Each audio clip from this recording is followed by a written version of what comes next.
NCP এবং জামাতের রাজনৈতিক নেতাকর্মীরাই যদি আন্দোলনে নামে, সেটা কিন্তু বিএনপি সরকারের জন্য একটা অস্বস্তিকর অবস্থা তৈরি করবে। গণভোট সম্পর্কিত যেই জনমত ছিল, সেখানে তারেক রহমান মূলত তার ফেস সেভ করেছেন। জুলাই সনদ না হলে কিন্তু আমরা আবার ওই ফ্রি অ্যান্ড ফেয়ার ইলেকশন নিয়েও ঝামেলায় পড়ব। তারেক রহমান কিছু জায়গায় মুজিবের চেয়ে ভালো করেছেন। বিএনপির সালাউদ্দিন আহমেদ, তার মাথা থেকেই কিন্তু প্রথম গণভোটের আইডিয়াটা আসে এবং গণভোটের পক্ষে উনি প্রাথমিক দিকে কিছু অবস্থানও নিয়েছিলেন। পরবর্তীতে আমরা দেখেছি যে বিএনপির ভিতরে গণভোট প্রসঙ্গে এবং জুলাই সনদ প্রসঙ্গে বেশ কিছু দ্বিধাদ্বন্দ্ব আছে। একটা পর্যায়ে তারা জুলাই সনদকে পূর্ণাঙ্গভাবে মানতে অস্বীকৃতি জানান এবং গণভোট নিয়ে তৃণমূল পর্যায়ে ব্যাপক আকারে না ভোটের পক্ষে ক্যাম্পেইন করেছে। বর্তমানে যিনি স্পিকার হয়েছেন বিএনপি দলীয় সংসদ সদস্য, তিনি বলেছেন যে গণভোটে বিএনপিকে বাধ্য হয়ে রাজি হতে হয়েছে এবং জুলাই সনদের কোনো আইনি ভিত্তি নাই, এটা একটি রাজনৈতিক সমঝোতার দলিল। গণভোটকে বিএনপি অ্যাকসেপ্ট করেছে কারণ তা না হলে সরকার হয়তো নির্বাচন দিত না,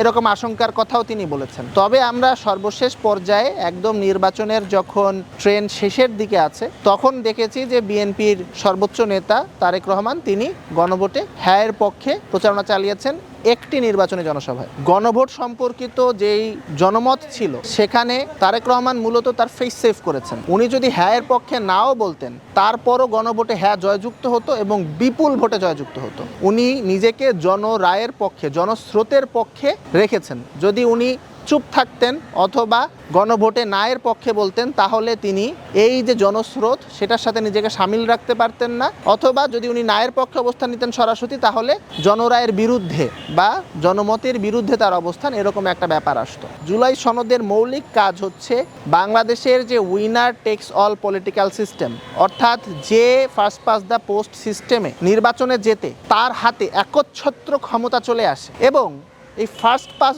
দ্য পোস্ট সিস্টেমের যে লুপহোলগুলো আছে, সেই লুপহোলগুলোর কারণে যে নির্বাচনে পরাজিত হয়েছে বা পরাজিত হয়েছে বলে সিস্টেমের কারণে দেখা যায়, সে কিছুই পায় না। এর ফলে তার জন্য রাজপথ ছাড়া কোনো অপশন থাকে না। আর যে পেয়েছে, সব কিছু পেয়েছে যেহেতু, সে কখনোই কোনো ছাড় দিতে চায় না, যে কোনো মূল্যে ক্ষমতা আঁকড়ে ধরে থাকতে চায়। জুলাই সনদ এটার পরিবর্তন ঘটাতে চায়। ধরেন ফার্স্ট পাস দ্য পোস্ট সিস্টেমে কি হয়, একজন ব্যক্তি 40% ভোট পেয়েছে, তার নিকটতম প্রতিদ্বন্দ্বী 35% ভোট পেয়েছে, বাকি ভোটগুলো অন্যান্য প্রতিদ্বন্দ্বী তারা পেয়েছে। কিন্তু যে 40% ভোট পেয়েছে সে যুক্ত হয়েছে, কিন্তু সে যে আসলে 60% মানুষের ভোট পায় নাই, সেই 60% মানুষের কোনো প্রতিনিধিত্ব থাকে না। এইবারে নির্বাচনে দেখেন বিএনপি ভোট পেয়েছে প্রায় 50%, কিন্তু আসন পেয়েছে কত? সে 66%-এর বেশি আসন পেয়েছে, অর্থাৎ 2/3 তার বেশি সুপার মেজরিটি পেয়েছে।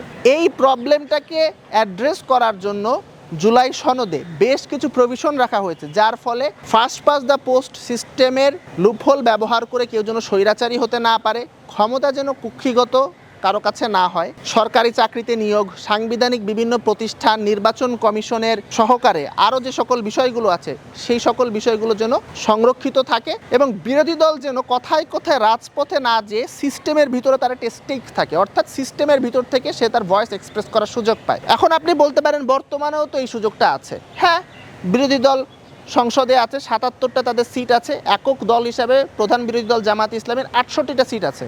সংসদে তার কথা বলা আর না বলা একই কথা, কারণ তার ওই 68টা সিট, 77টা সিট, এইটার মূল্য একটা সিট 20টা সিট 30টা সিটের সমান। 2/3 মেজরিটি পেয়ে যাওয়ার পর কোনো রাজনৈতিক দলের আর কোনো সমঝোতার দরকার হয় না, আর কোনো নেগোসিয়েশন, আর কোনো কনসেশনের দরকার হয় না, সে যা ইচ্ছা তাই করতে পারে। জুলাই সনদ চাচ্ছে যে এইটা যেন না হয়। জুলাই সনদে দুইটা গুরুত্বপূর্ণ দিক আছে। 1 নম্বর দিক হচ্ছে তত্ত্বাবধায়ক সরকার গঠন প্রক্রিয়া, সেখানে গঠন প্রক্রিয়ার শেষের ধাপগুলোতে বিএনপি নোট অফ ডিসেন্ট আছে। আর একটা হচ্ছে সংবিধানকে সুরক্ষা দেওয়ার জন্য আপার হাউস পিয়ার, অর্থাৎ আপনি 45% ভোট পেয়ে, যেটা হাসিনা করেছিল, 45-47% ভোট নিয়ে সে 2/3 মেজরিটি পেয়েছে, তারপর সে সংবিধান ইচ্ছে মতো সংশোধন করেছে, কাটাছেড়া করেছে। জুলাই সনদে আপার হাউস পিয়ারের মাধ্যমে এই যে 45% ভোট নিয়ে 2/3 মেজরিটি এনজয় করা, অর্থাৎ 70% বা 66%-এর বেশি ক্ষমতা ভোগ করা, সেটা বন্ধ করতে চাচ্ছে। এখন স্বাভাবিকভাবেই যেই দল সরকারে এসেছে সেই দল তার স্বার্থের সাথে সাংঘর্ষিক হবে এই সকল প্রস্তাবনা, কারণ তার ক্ষমতা তো ছেড়ে দিতে হচ্ছে। তারেক রহমান কিছু জায়গায় মুজিবের চেয়ে ভালো করেছেন। মুজিব 71-এর পর কোনো অপোজিশন তৈরি করতে দেন নাই, সেদিক থেকে তারেক রহমান 24-এর পর সবচেয়ে বড় বেনিফিশিয়ারি তার দল বিএনপি হওয়ার পরও 26-এর ইলেকশনে কিন্তু একটা অপোজিশন গড়ে উঠেছে। সেই যে সাংবিধানিক সংস্কার, কাঠামোগত যে সংস্কারগুলো সে জায়গাতে আমরা দেখছি বিএনপি আর ছাড় দিতে চাচ্ছে না। এতে করে বাংলাদেশে বর্তমানে যে পলিটিক্যাল ডেডলকটা হয়েছে সেটা পূর্বের পলিটিক্যাল ডেডলকের মতোই। যেহেতু আমার হাতে সর্বময় ক্ষমতা, এর ফলে আমি ক্ষমতা একচ্ছত্রভাবে উপভোগ করছি এবং আমি ক্ষমতা ছাড়তে চাচ্ছি না। আর বিরোধী দল সে যেহেতু এই কাঠামোর ভিতর থেকে তার আর কোনো কিছু পাওয়ার নাই, এ কারণে সে কাঠামোর বাহিরে যে রাজপথে আন্দোলন গড়ে তুলে এই কাঠামোটাকে ভেঙে ফেলতে চাচ্ছে। এটা হয়েছে আপনার 96-এ তত্ত্বাবধায়ক সরকারের দাবিতে যে আন্দোলন হলো, তারপর 2006-এর পর যে 111 হলো, সেখানেও কিন্তু একই, যে একটা ফ্রি অ্যান্ড ফেয়ার ইলেকশন হবে। জুলাই সনদ না হলে কিন্তু আমরা আবার ওই ফ্রি অ্যান্ড ফেয়ার ইলেকশন নিয়েও ঝামেলায় পড়বো, কারণ তত্ত্বাবধায়ক সরকার গঠন নিয়ে বিএনপির নোট অফ ডিসেন্ট আছে। তখন তো তত্ত্বাবধায়ক সরকার ছিল, 111-এর আগে তত্ত্বাবধায়ক সরকার ছিল, কিন্তু ক্রাইসিসটা হলো কি নিয়ে? ক্রাইসিসটা হলো যে তত্ত্বাবধায়ক সরকারটা কি আসলে প্রকৃত তত্ত্বাবধায়ক সরকার হবে নাকি একটা বিএনপির প্রক্সি তত্ত্বাবধায়ক সরকার হবে? আমরা আবার সেদিকে ধাবিত হচ্ছি। সংসদের ভিতরে এমন কোনো মেকানিজম নাই, বিদ্যমান ফ্যাসিস্ট কাঠামোতে এমন কোনো মেকানিজম নাই যাতে করে বিএনপি ইনসেন্টিভাইজড হবে যে সে তার যে ক্ষমতা, ফ্যাসিস্ট কাঠামো দ্বারা প্রদত্ত যে ক্ষমতা, এই ক্ষমতাগুলো কমিয়ে বা এই ক্ষমতাগুলো কিছুটা স্বেচ্ছায় ছেড়ে দিয়ে সে সংস্কার আনবে। ঘরোয়া রাজনীতির যে পরিবেশ এবং আন্তর্জাতিক রাজনীতির যে পরিবেশ, সব কিছু মিলিয়ে রাজপথে কোনো রাজনৈতিক আন্দোলন হয়তোবা বিএনপি সরকারের অনুকূলে যাবে না। পলাতক যে ফ্যাসিস্ট শক্তি, তারা মৌকা খুঁজছে, তারা মৌকা তালাশ করছে যে কোনোভাবে সরকারকে বিব্রত করতে, এমন একটা অরাজক পরিস্থিতি তৈরি করতে যাতে অস্বাভাবিক কোনো সরকার আসে বা কোনো অস্বাভাবিক অদৃশ্য শক্তির পক্ষে ইন্টারভিন করা সহজ হয়।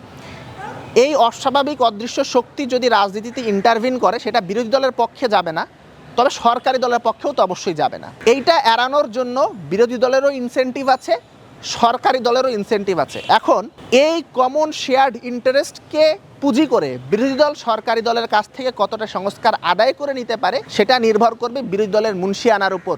কারণ দেখেন, এখন যদি একটা জনসম্পৃক্ত আন্দোলন নাও হয়, অর্থাৎ জুলাইয়ের মতন যে সর্বস্তরের জনগণ যদি রাজপথে নেমে নাও আসে, জুলাই সনদের জন্য হয়তো ব্যাপক জনসমর্থন আছে, যেটা আমরা 70% দেখেছি, প্রায় 70% জনগণ ভোট দিয়েছে গণভোটে, কিন্তু তারা হয়তো বা রাস্তায় নেমে আসবে না। তত্ত্বাবধায়ক সরকার যখন ম্যাসিভলি ওয়াইল্ডলি পপুলার দাবি ছিল, তখনও কিন্তু সকল জনগণ তত্ত্বাবধায়ক সরকারের জন্য রাস্তায় নামে নাই। এই দাবিটার জন্য তারা ভোট দিতে প্রস্তুত, কিন্তু হয়তো জীবন দিতে প্রস্তুত না। কিন্তু এর অর্থ এই না যে তারা এই দাবিটার পক্ষে না বা এই দাবিটা তারা ভুলে গেছে। জুলাইতে হয়তো অনেকের মনে এই যে তত্ত্বাবধায়ক সরকার সংশ্লিষ্ট যে ক্ষোভ, এই ক্ষোভটা কাজ করেছে তার জুলাইতে অ্যাক্টিভেটেড হওয়ার ক্ষেত্রে। হয়তো সেটা স্ফুলিঙ্গ ছিল না, কিন্তু ছাইচাপা আগুন হয়ে কিন্তু ছিল। কিন্তু এই ব্যাপক জনসম্পৃক্ততা যদি বাদও দেই, শুধুমাত্র এনসিপি এবং জামাতের রাজনৈতিক নেতাকর্মীরাই যদি আন্দোলনে নামে, সেটা কিন্তু বিএনপি সরকারের জন্য একটা অস্বস্তিকর অবস্থা তৈরি করবে এবং সেখানে আপনার পতিত শক্তি থেকে শুরু করে বিভিন্ন অদৃশ্য শক্তির ঘোলা পানিতে মাছ শিকারের সুযোগ তৈরি করে দেবে। এই বিষয়টা বিবেচনায় নিয়ে সরকার শুধুমাত্র তার 2/3 মেজরিটির বা সংসদে বা ফ্যাসিস্ট কাঠামো প্রদত্ত যে সকল ক্ষমতা, তার বাহিরে অন্যান্য প্র্যাকটিক্যাল ইনসেন্টিভ বিবেচনায় বিরোধী দলের সাথে এক ধরনের কম্প্রোমাইজে যেতে উদ্বুদ্ধ হতে পারে।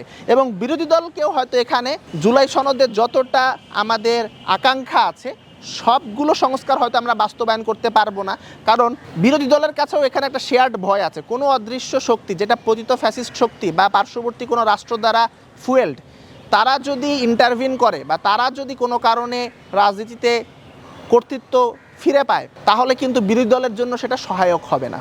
তাদের জন্য তখন ক্র্যাকডাউন এটার পরিবেশটা উন্মুক্ত করবে।